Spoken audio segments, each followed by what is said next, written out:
Salam jumpa para peserta materi pembelajaran Deep Learning. Materi ini sangat penting, merupakan salah satu kemajuan dari kecerdasan artifisial, yang mana Deep Learning ini mampu mengenal objek, mengklasifikasi, membangkitkan pertanyaan otomatis, dan lain-lainnya. Mari kita belajar ya. Materi pembelajaran pada perkuliahan kita, peserta diharapkan dapat menjelaskan dasar dari neuron ya, neural network dan metode backpropagation. Peserta juga dapat menjelaskan definisi dari deep learning serta kegunaannya, dan mengenal convolutional neural network, recurrent neural network, dan long short-term memory. Peserta juga dapat menjelaskan beberapa metode terkini dari deep learning dan memprogram deep learning menggunakan Python dan Keras. Peserta juga diharapkan mampu membuat program object recognition dan klasifikasi berbasis deep learning. Kita masuk ke bagian pertama, yaitu pengenalan dasar. Kalau kita lihat mitosnya, sejarahnya ada yang namanya Talos, berupa otomaton ya, jadi objek alat yang mampu bergerak secara otomatis atau cerdas. Nah, ini manusia telah lama memimpikan sebenarnya mesin yang dapat berpikir. Bahkan sejak zaman Yunani kuno, pada mitologi Yunani ada yang namanya Talos ya, dalam bentuk robot atau otomaton, untuk melindungi Eropa ya, tepatnya Pulau Kreta dari bajak laut dan penjajah. Nah, ini gambarannya ya, di sebelah kanan ya, Talos, gede sekali ya. Nah, kalau kita masuk ke definisi deep learning yang umum, deep learning adalah bagian dari kecerdasan artifisial dan machine learning ya, yang merupakan pengembangan dari neural network atau jaringan saraf tiruan untuk memberikan keakuratan tugas seperti deteksi objek, pengenalan suara, pengenalan wajah, penerjemahan bahasa, ya, dan lainnya.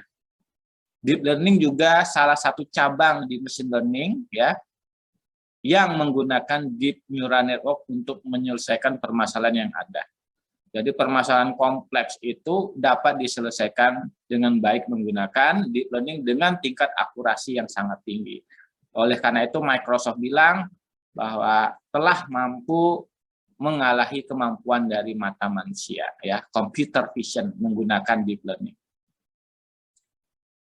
Nah, bapak dari deep learning salah satunya Geoff Hinton ya, dia bilang bahwa deep learning akan mampu mengerjakan apa yang diinginkan manusia.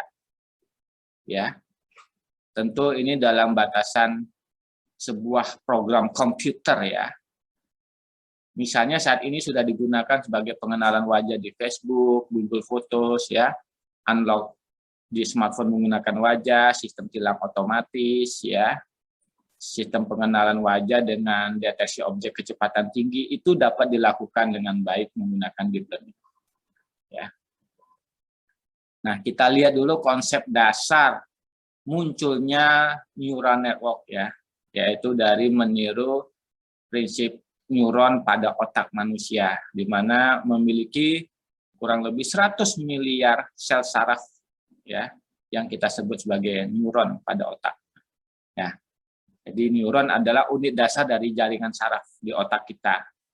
Dia ada input, ada bagian pengolahnya, dan bisa menghasilkan suatu luaran. Nah, neural network atau jaringan saraf tiruan adalah model sistem cerdas di bidang ilmu komputer yang menirukan neuron dari otak manusia untuk tujuan prediksi dan klasifikasi. Ya, jadi pengembangan dari neural network terkini ya dikenal dengan deep learning. Jadi neural network disusun-susun ya menjadi lebih dalam, makanya istilahnya deep neural network ya, atau deep learning. Nah, ini adalah bagian otak manusia yang harus kita ingat karena di tiap-tiap bagiannya tuh ada fungsi-fungsi khusus yang akan kita bahas nanti. Nah, Artificial neuron merupakan sebuah model dari neuron biologis, ya. Tiap artificial neuron menerima sinyal dari lingkungan dan ketika teraktivasi akan memancarkan sinyal output ke seluruh artificial neuron yang terhubung, ya. Nah, neural network akan melakukan proses komputasi melalui proses pembelajaran, ya. Jadi kita latih, lalu setelah dilatih dia menjadi cerdas, lalu kita testing data untuk dia prediksi, misalnya dia mampu.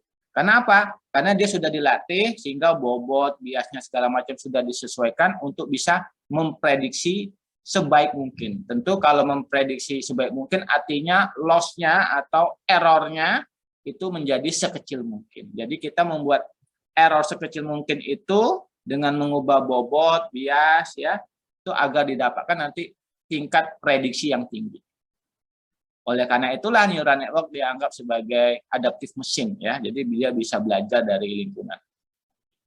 Nah, bagian otak manusia tadi yang paling penting bagian depan, misalnya lobus frontal, dia mengendalikan gerakan, ucapan, perilaku, memori, emosi, dan kepribadian.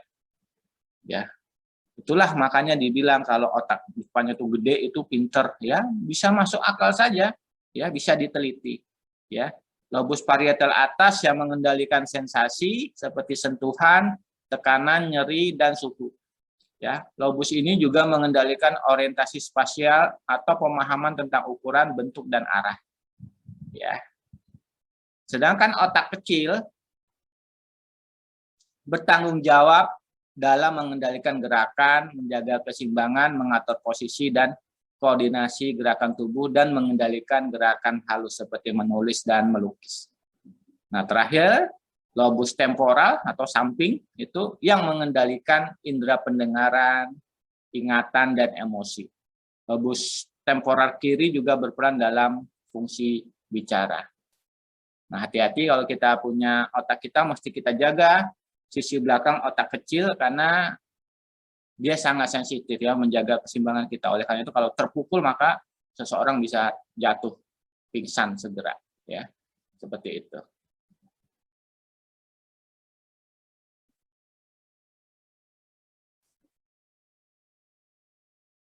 Nah, kita masuk ke dasar neural network. Ya. Tadi sudah dibahas sedikit neural network adalah model yang menirukan neuron dalam otak manusia. Ya, tiap neuron pada otak manusia saling berhubungan dan informasi mengalir dari setiap neuron.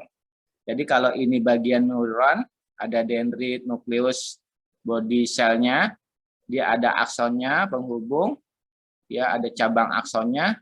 Itu kalau diterapkan menjadi artificial neuron, gambarannya dalam ilmu komputer adalah seperti ini. Jadi ada input nanti dan ada bobotnya menentukan sensitivitas. Ya, jika ditambahkan dengan input bias di sini B, maka luarannya dengan fungsi aktivasi akan dihitung. Apakah dia mencapai ambang atau tidak. Nah, fungsi aktivasinya nih yang umum misalnya pakai sigmoid. Ya, jadi kalau nilainya tercapai dia luarannya 1, kalau enggak dia luarannya 0. Misalnya seperti itu. Nah, inilah dasar dari neural network berbentuk satu, yaitu perseptron. Ya, jadi satu neuron kita simbolkan sebagai perseptron di dalam ilmu komputer. Ya.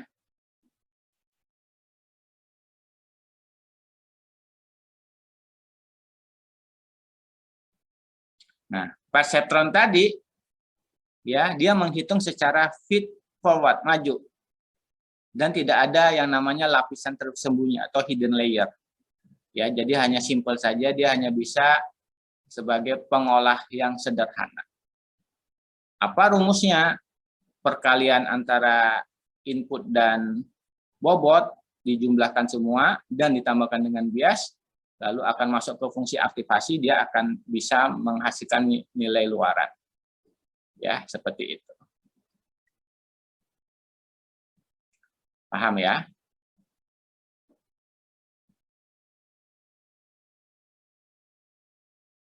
Sekarang pembelajaran artificial neuron.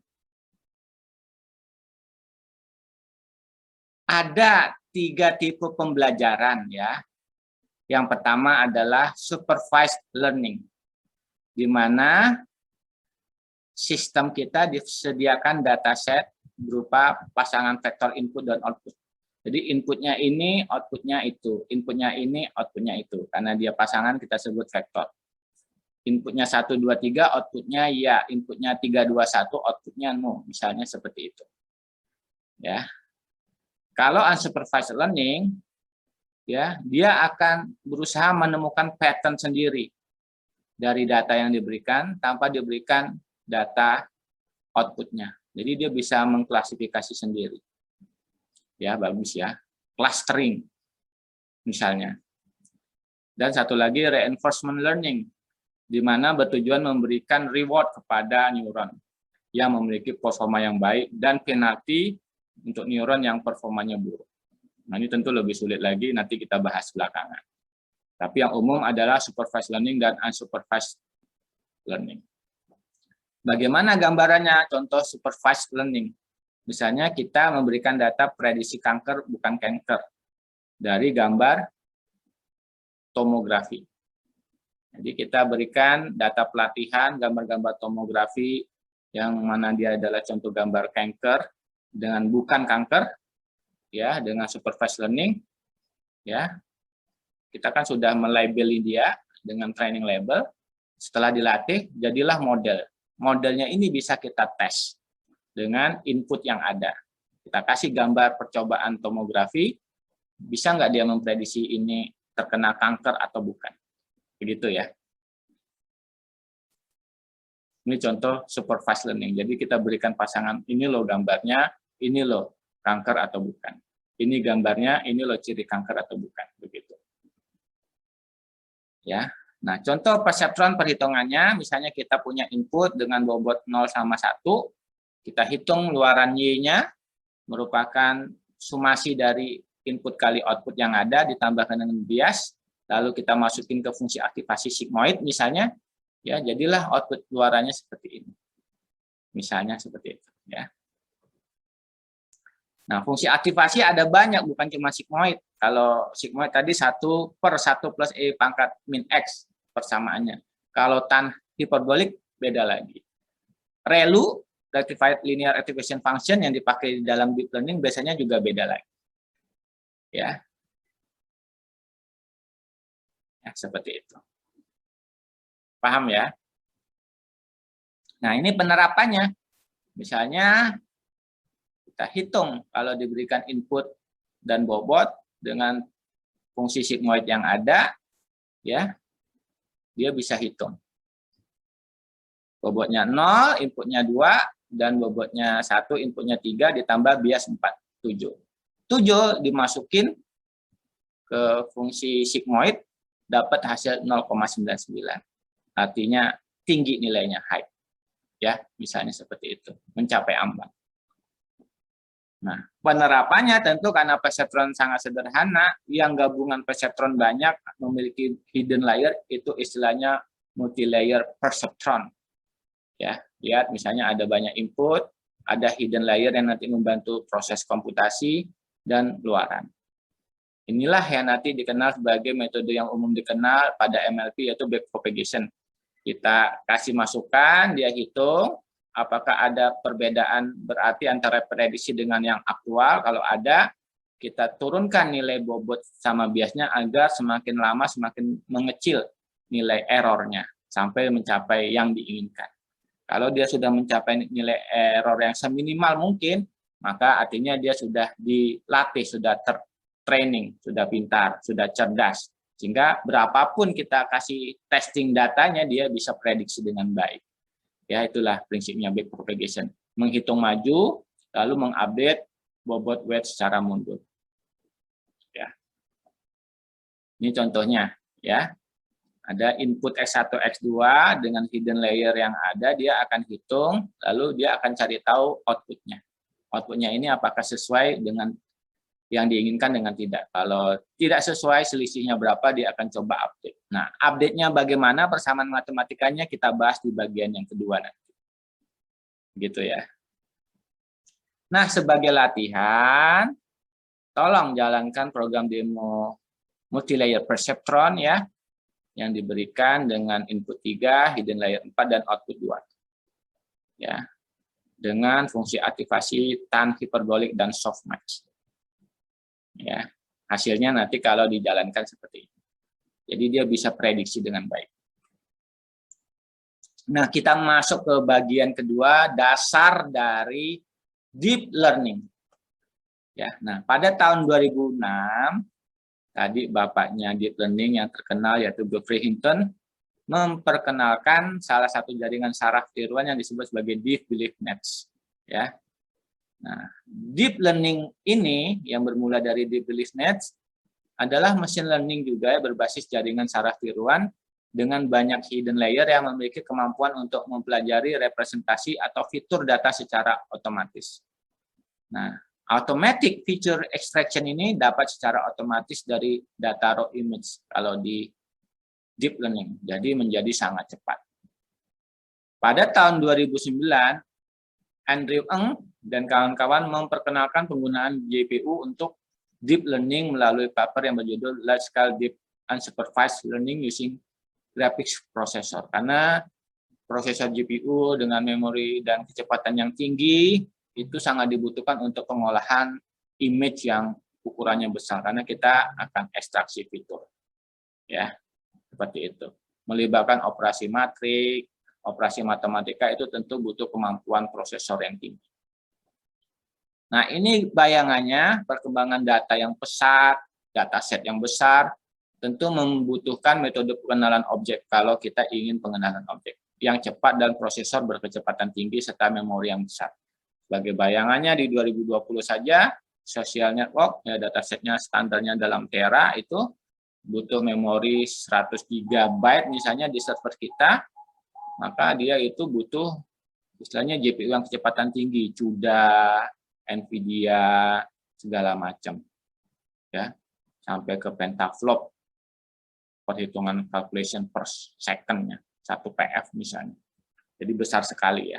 Makanya riset-riset deep learning itu membutuhkan server-server kecepatan tinggi.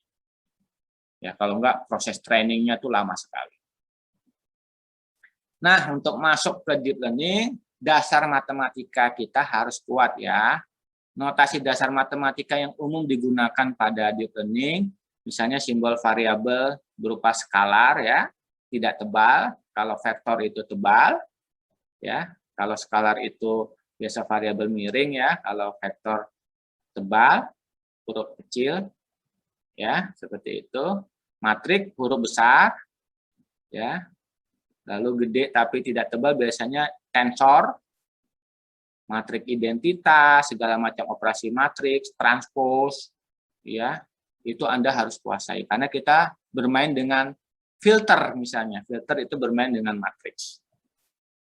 Lalu himpunan set teori ya, himpunan itu simbolnya seperti apa, himpunan integer seperti apa, himpunan integer yang positif seperti apa, himpunan bilangan real seperti apa, ya R itu real, ya himpunan n-dimensional vektor dari bilangan real seperti apa dan sebagainya, operasi-operasi matrik.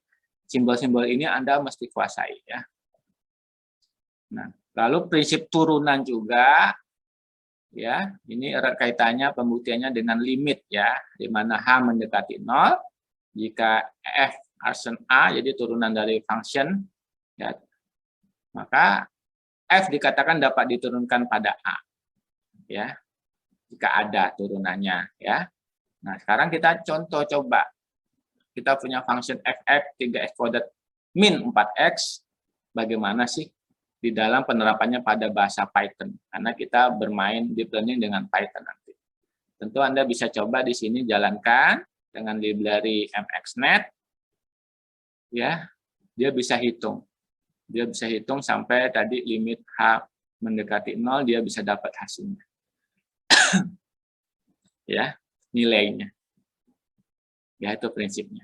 Ini pelajaran matematika dasar gampang ya. Lalu terkait turunan partial derivative ya. Do Y per do X1. Jika ada fungsi Y sama dengan fx, maka turunan Y terhadap X I-nya seperti apa? Tentu kita mainnya tadi juga dengan limit, ya. Maka kita dapat menurunkan suatu function terhadap variabel-variabel yang ada, apakah terhadap X, Y, dan sebagainya. Ya, istilahnya do Y per do X, I. Kalau kita ingin menurunkan fungsi Y terhadap variabel X. Ya, seperti itu. To calculate do Y per do X, we can simply treat X1, etc. as constant and calculate the derivative of Y with respect to X1. Ya, seperti itu. Jadi terhadap siapa dia diturunkan. Kan begitu. Nah, ini erat kaitannya dengan chain rule dipakai ini di dalam neural network.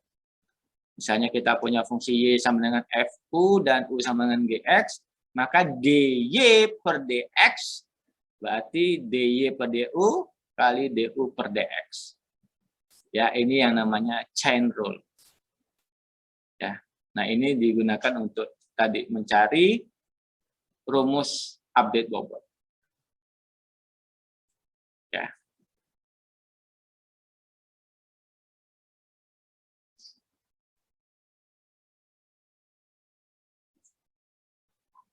Nah, penerapannya kita lihat demo penerapan neural network. Misalnya kita punya MLP dengan input nama, berat, tinggi, dan outputnya gender. Jadi misalnya nama Alice dengan berat dan tinggi tertentu, kira-kira gendernya itu female atau male. Nah, kita bisa latih dia dari data training set yang ada, ya, data pelatihan dengan arsitektur seperti ini. 2 input, 1 hidden layer, dan 1 output. Dia akan prediksi gendernya. Tentu kita bisa normalisasi, ya. Kita kurangi 66 untuk tinggi dan berat kita kurangi 135 biar nilainya lebih kecil, ya. Gendernya male female kita representasikan dalam 0 dan 1. Dengan mean square error MSE loss-nya standar itu 1/n, sigma dari I sama dengan 1 sampai n. Kita menghitung selisihnya dari luaran yang aktual yang sebenarnya dikurangi dengan luaran nilai yang hasil prediksi dikuadratkan. Yaitu namanya mean square error. Ya. Dengan nilai aktual dikurangi nilai prediksi dikuadratkan dikenal sebagai square error. Ya, seperti itu. Jadi kita melatih itu tadi ingat untuk mencoba meminimalkan loss-nya, mencari minimum error-nya. Ya, seperti itu.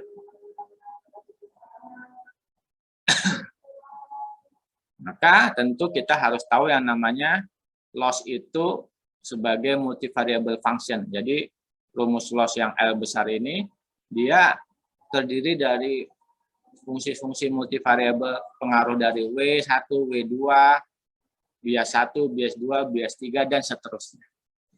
Ya, saling bergantung.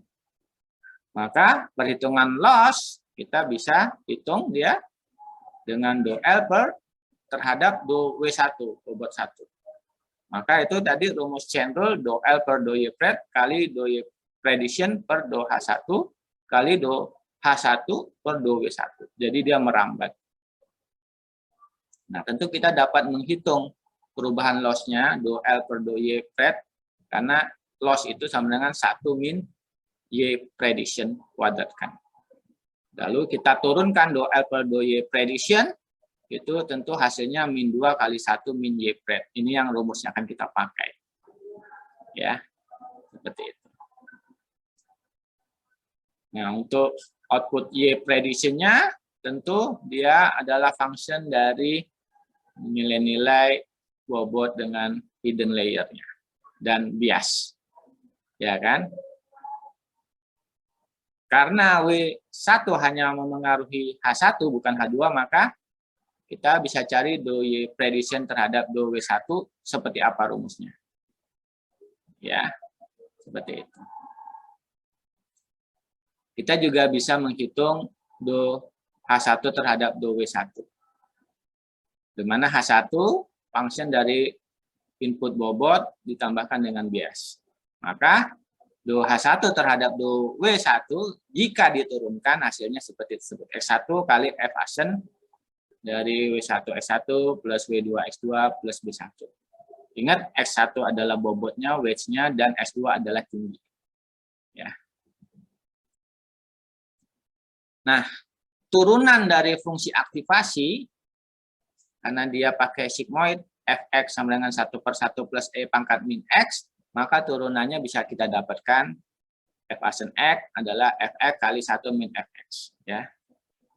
Nah, inilah sistem menghitung turunan parsial yang bekerja mundur yang kita sebut sebagai backpropagation. Itu prinsip. Ya.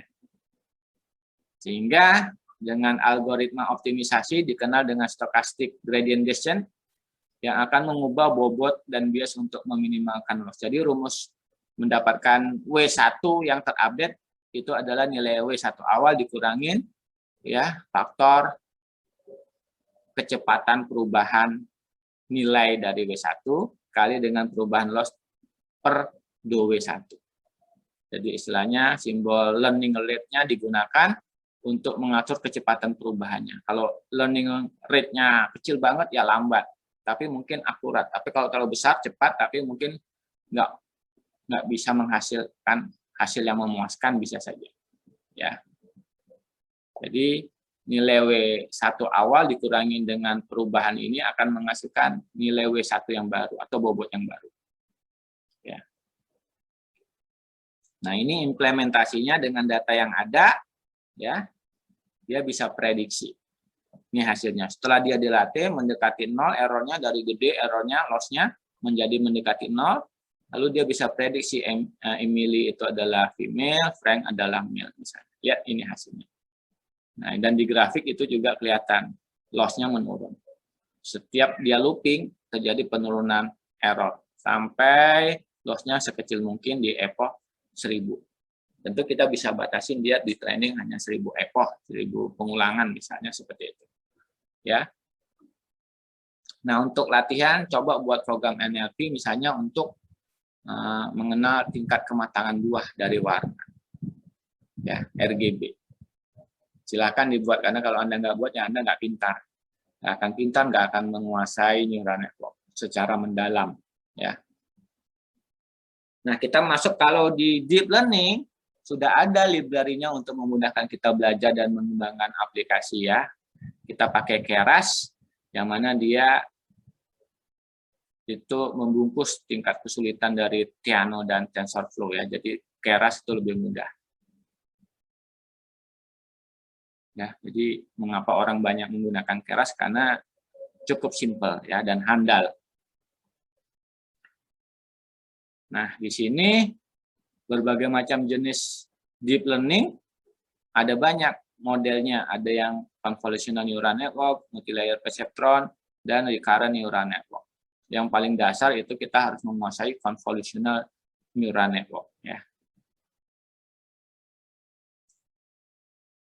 Nah, beberapa pemodelan prediktif yang umum yang ada di Keras juga bisa dicoba nanti. Tolong dipelajari lebih jauh mengenai regression, binary classification, dan multi-class classification. Ya, misalnya menggunakan softmax activation function, ya seperti itu. Tapi kalau hanya biner, tentu pakai sigmoid saja cukup. Tapi kalau regression, tentu fungsi aktivasi linear bisa dipakai. Ya. Nah, prinsipnya life cycle pemodelan menggunakan Keras, ya itu ada 5 langkah life cycle-nya. Mulai kita mendefinisikan network kita, mengcompile network kita, fit network, evaluate network, sama membuat prediction untuk testingnya. Ya. Nah, ada istilah penting di dalam Keras yang Anda harus tahu adalah istilahnya dense.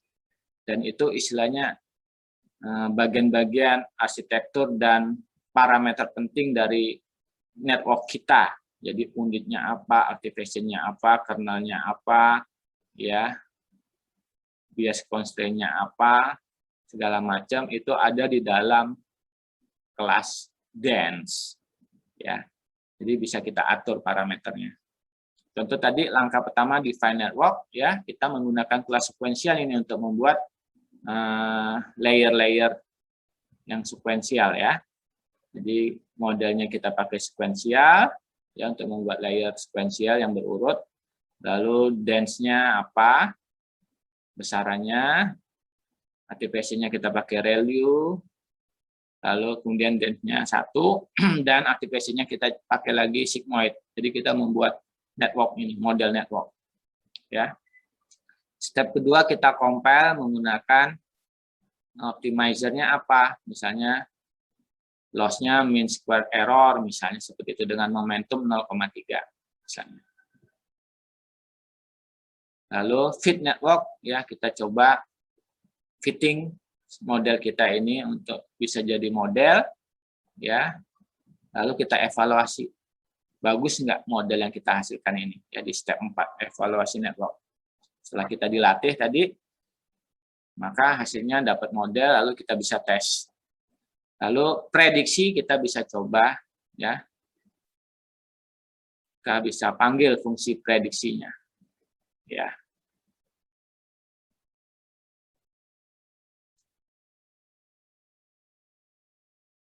Nah, ini bisa kita coba buat multi-layer perceptron dengan 10 input, 3 hidden layer, dengan 10, 20, dan 10 neuron, ya, serta output layernya 1, misalnya. Bagaimana itu? Ya, bisa kita coba seperti ini. Kalau dijalankan nanti hasilnya seperti itu. Ini dasar dari multi-layer perceptron di deep learning, ya, menggunakan Keras. Ya.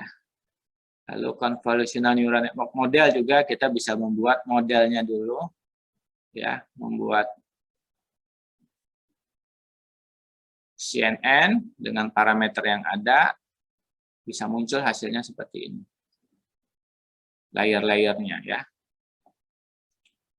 Nah, sekarang kita coba terapkan tadi 5 langkah tadi menjadi aplikasi deteksi prediksi, ya. Prediksi, lihat dia dilatih, lalu bisa mencapai akurasi 76,56%. Ya. Jadi kita bisa evaluasi dia. Akurasinya dengan model.evaluate X besar, Y, luaran. Ya. Nah, lalu juga untuk bisa mengembangkan convolutional neural network, tentu kita butuh dataset yang ada. Dan dataset itu dikembangkan juga untuk kompetensi. Ya, ada berbagai macam dataset yang diciptakan. Yang terkenal ImageNet dataset, lalu ada kompetensi ImageNet Large Scale Visual Recognition Challenge, ya. Lalu kompetisi deep learning dari ImageNet Large Scale Visual Recognition Challenge atau ILS-VRC ini sangat terkenal, ya. Dihasilkan hasil-hasil riset terbaik di bidang deep learning, ya. Nah, ImageNet itu isinya adalah dataset yang besar dari fotograf yang dianotasi, ya, untuk computer vision. Nah, ajang tahunannya itu ILS-VRC tadi itu berupa tantangan untuk menggunakan subset dari ImageNet dataset. Jadi Anda mau belajar deep learning pakai dataset ini juga bagus untuk awalnya. Ya. Nah, ini kelihatan rangkuman mengenai kompetensi ILS-VRC terjadi peningkatan yang luar biasa. Banyak berfokus pada klasifikasi, object localization, dan object detection. Ya. LeNet. Ini merupakan convolutional neural network oleh Yan LeCun. Ini terkenal sekali. Bapaknya deep learning juga, ini tahun 98. Pada papernya berjudul Gradient Based Learning Applied to Document Recognition. Ya. Pada aplikasi handwritten character recognition problem menggunakan MNIST standar dataset, ya, untuk character recognition bisa mencapai 99,2% akurasi pengklasifikasiannya. Jadi luar biasa sekali, ya. Jadi kecil kemungkinan dia salah. Nah, ini arsitektur umumnya dari LeNet 5 untuk handwritten character recognition. Ya, silakan dicoba. Untuk menguasai deep learning pertama kali terkait computer vision, coba pengenalan tulisan tangan ya. Ada lagi namanya Google Net ya. Ini bisa untuk object photo classification. Ada AlexNet yang supervision. Ya, jadi si Alex Krzyzewski dari Universitas Toronto itu pada 2012 menampilkan paper image classification with deep convolutional neural network ya, dan mencapai hasil yang baik pada ILS-PRC 2010 dan 2012 ya.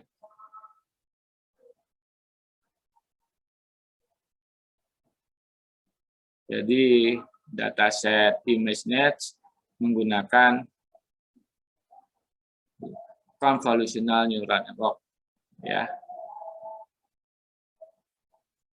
Lalu Inception, ini Google Net juga ya, Christian Szegedy dan lain-lainnya dari Google meraih hasil deteksi objek melalui Google Net ya, modelnya Google Net ya, tahun 2014 yang diberi nama Inception untuk klasifikasi dan deteksi image ya. Lalu yang terakhir ada yang namanya VGG, si Karen Simonian dan Andre Gisserman dari Oxford Vision Geometry Group ya, VGG.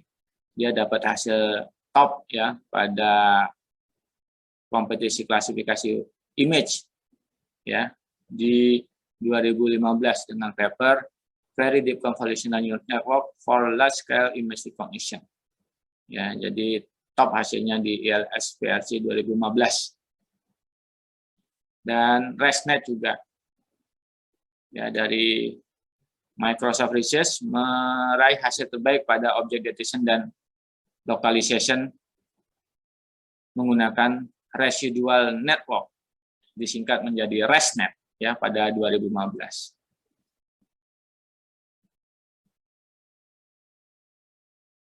Juara 1 di ILS-PRC 2015 untuk tugas klasifikasi ya, Deep Residual Learning for Image Recognition.